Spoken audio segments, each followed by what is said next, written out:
پاکستان کی عسکری قیادت کی قتل کرنے کی سازش کی جا رہی ہے اور یہ سازش جاری ہے. اس پہ میں آپ کو مزید بتاؤں گا، لیکن میں شروع کرنا چاہ رہا ہوں اس تصویر کے ساتھ. یہ تصویر اس وقت آپ اسکرین پہ دیکھ رہے ہوں گے. ہمارے وزیراعظم گیلانی صاحب برطانیہ کے وزیراعظم گورڈن براؤن کے ساتھ ان کو انگلی دکھا رہے ہیں. یہ تصویر میں اس لیے ہائی لائٹ کر رہا ہوں کہ یہ بہت کم ایسا ہوا ہے کہ جن کے ہم نئے غلام بنتے جا رہے ہیں برطانیہ اور امریکہ، ان کے حکمرانوں کے سامنے میرے خیال میں ہمارے کسی چیف ایگزیکٹو نے ریسنٹلی ان چند سالوں کے اندر انگلی نہیں اٹھائی ہوگی، بلکہ اب تک جو ہمیں مناظر نظر آتے رہے ہیں وہ اس کارٹون کی طرح تھے جو کہ اس کے بعد اب آپ کو دکھاتے ہیں. یہ صورتحال ہماری اب تک رہی تھی. انفارچونیٹلی میں یہ نہیں کہنا چاہ رہا کہ مشرف صاحب نے شاید کوئی سخت بات نہیں کی انہوں نے، لیکن اوور آل سچویشن ان کے دور میں اور اس کے بعد بھی ابھی تک یہ تھی، ان کی موجودگی میں بھی تھی اور ان کے بعد بھی اب تک یہ تھی. یہ فرسٹ ٹائم ایسا ہوا ہے فرینکلی کہ میں نے کم از کم فرسٹ ٹائم یہ ایسی تصویر دیکھی ہے جہاں پہ پاکستانی وزیر اعظم نے، کسی چیف ایگزیکٹو نے اس طرح انگلی دکھائی ہے. اور یہ انگلی یہ امپورٹنٹ اس لیے بھی ہے کہ جس طرح کی باتیں برطانیہ کے وزیر اعظم، لٹل برٹنز پرائم منسٹر، جیسے کہ ایک اخبار نے لکھا تھا ان کے بارے میں، دا نیشن نے، لٹل برٹنز وزیر اعظم نے جس طرح کی باتیں پاکستان کے بارے میں کی تھی، تو اس کے بعد ہمارے وزیر اعظم کو اس سخت لہجے میں بات کرنا، جس کے بارے میں آپ کو تھوڑی آگے چل کے بتاؤں گا، پھر انگلی دکھانا بڑی بات ہے. اچھا، بیک ٹو آور ٹاپک. ایک سازش ہے پاکستان کی عسکری قیادت ہمارے ملٹری کمانڈرز کو قتل کرنے کی. یہ سازش کافی عرصے سے جاری ہے. یہ سازش کرنے والے صرف پاکستان کے باہر نہیں بیٹھے ہوئے، یہ پاکستان کے اندر ہیں اور بہت اندر ہیں. جی ایچ کیو پہ جب اٹیک ہوا تھا اکتوبر میں، تو ایک انالیسز یہ بھی ہے کہ ٹارگٹ اس میں جنرل کیانی کو بھی کرنے کی کوشش کی جا رہی تھی. یہ بات جو ہم کر رہے ہیں اس کے یہ کوئی ہوا میں نہیں کر رہے. میجر جنرل مشتاق بیگ، 3 بریگیڈیئرز پہ اٹیک، اور پھر کل جو مسجد پہ اٹیک ہوا ہے، اور اس کے علاوہ اس سے پہلے جو رپورٹس آ رہی تھیں کہ آرمی پبلک اسکولز میں بچے جو ہیں پڑھ رہے ہیں ان کو بھی کڈنیپ کرنے کی جو آرمی آفیسرز ہیں. تو یہ باقاعدہ ایک سوچا سمجھا منصوبہ ہے جس کے تحت پاکستان آرم فورسز کی قیادت اور لیڈرشپ کو اٹیک کیا جا رہا ہے. General Tariq Majeed, chairman joint chiefs of staff, general Kayani اور دیگر جو اعلیٰ ہماری جو لیڈرشپ ہے ملٹری کی، اب جو تجزیے بہت سارے ہوتے ہیں، تحریک طالبان پہ بات ہوتی ہے، لیکن یہ اب سمجھنا چاہیے ہمیں کہ اس کے ریجنل ڈائمینشنز ہیں، اور ان ڈائمینشنز کو دیکھے بغیر صرف ایکسٹریمزم کی بات کرنا، یہ جو کر رہے ہیں تحریک طالبان میں جو دین یا اسلام کے نام پہ، یہ تو کافر ہیں. آج علماء نے جو ہے یہ صاف کہہ دیا ہے کہ یہ خود کش حملے حرام ہیں. جو دین کے نام لے کے جو کر رہے ہیں وہ تو کافر ہیں، وہ تو اسلام کے اس سے خارج ہیں. مسلمان کو قتل کرنا اور پاکستانی کو قتل کرنا حرام ہے، لیکن اس کے ریجنل ڈائمینشنز وہ ہمیں دیکھنے ہوں گے. ایک سوال ہمیں یہ پوچھنا چاہیے کہ کیا وجہ ہے کہ کمانڈرز، جو ہمارے ملٹری کمانڈرز اور جی ایچ کیو اور آرمی کے لوگوں پہ جو اٹیک ہوتے ہیں، پاکستان میں جتنے بھی اٹیک ہوئے ہیں آپ دیکھیں پچھلے 2 سالوں کے اندر، میجر اٹیکس، اس میں یا تو آرمی کے لوگ یا پاکستانی عام شہری یا چائنیز اور یا سری لنکنز، مطلب وہ تمام لوگ جو اتفاق کی بات ہے کہ انڈیا کے ہٹ لسٹ پہ بھی ہیں اور امریکہ کے بھی. چائنیز بھی ہیں، سری لنکنز کا وہ تو کافی 20 سال سے رہے ہیں ہندوستان کی نظروں میں، اور پھر ہمارے پاکستانی ملٹری کی قیادت، آئی ایس آئی اور انٹیلیجنس آفیسرز، پولیس آفیسرز اور عام پاکستانی. یہ ایک غور کرنے والی بات ہے. کہا جاتا ہے، اور ایک دوسرا تجزیہ یہ بھی ہے کہ کیونکہ پاکستان نے افغان طالبان کو سپورٹ کیا 1990 کی دہائی میں، تو اس کے بدلے میں ایک فیک طالبان، ایک جعلی طالبان، تحریک طالبان پاکستان، جن کو پاکستانی طالبان کہتے ہیں، کھڑا کیا گیا. لیکن اس میں جو کور ایشو وہ یہ ہے کہ اس میں برین واشنگ ہو رہی ہے، اس میں اسلام کا نام استعمال ہو رہا ہے.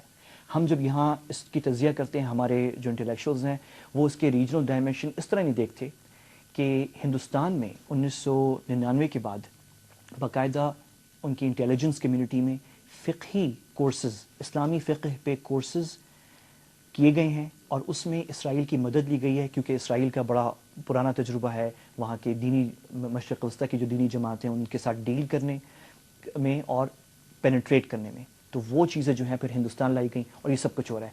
تو یہ جو ہے ہمیں مد نظر رکھنا ہوگا. ساتھ ساتھ جہاں یہ پاکستان پہ یہ اٹیکس ہو رہے ہیں وہاں پہ پاکستان کو باقاعدہ ڈپلومیٹکلی آئسولیٹ کیا جا رہا ہے.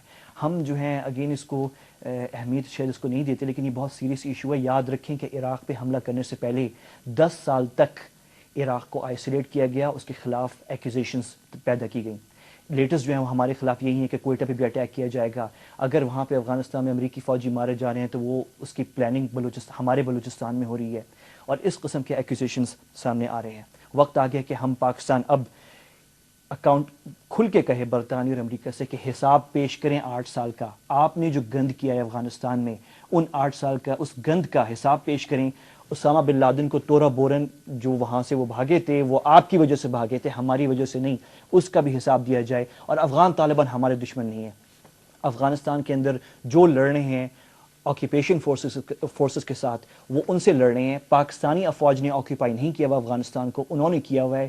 تو جنہوں نے کیا ہوا ہے وہ آپس میں اپنا گند ٹھیک کریں، اس میں ہمارا کوئی ہاتھ نہیں ہے. ہمیں اپنی نیوٹرلٹی ڈکلیئر کر دینی چاہیے. It's about time.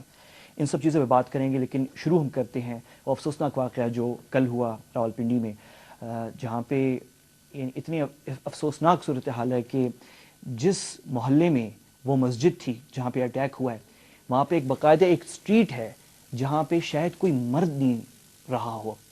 دروازے کھلے ہوئے ہیں وہاں پہ، ہر گھر میں ماتم ہے.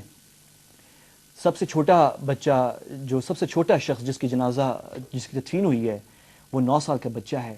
مرد جو ہیں اس ایریا میں وہ یا تو شہید ہوئے ہیں یا انجرڈ ہیں. مجھے اس وقت ٹیلی فون پہ جوائن کر رہے ہیں زید حامد، جنہوں نے تقریباً میرے خیال میں 14 یا 15 جنازے ہوئے ہیں صرف راولپنڈی میں شہیدوں کے. ان میں سے میرے خیال میں کوئی 8 یا 9 پچھلے 5-6 گھنٹوں میں زید حامد صاحب نے اٹینڈ کیا. السلام علیکم زید حامد صاحب. وعلیکم السلام احمد. زید صاحب آپ نے اٹینڈ کیے ہیں، آپ بتائیں تھوڑا سا کچھ مناظر اور کیا صورتحال ہے اس علاقے کا، بتائیں جو آپ مجھے پہلے بتا رہے تھے. احمد دیکھو، ایک بات کہ پہلی بات کہ شہادتیں دینا ہماری قوم کی تاریخ ہے. مسلمان قوم ہمیشہ اپنی قربانیاں پیش کرتی رہی ہے، اور شہید کی جو موت ہوتی ہے وہ قوم کی حیات ہوتی ہے.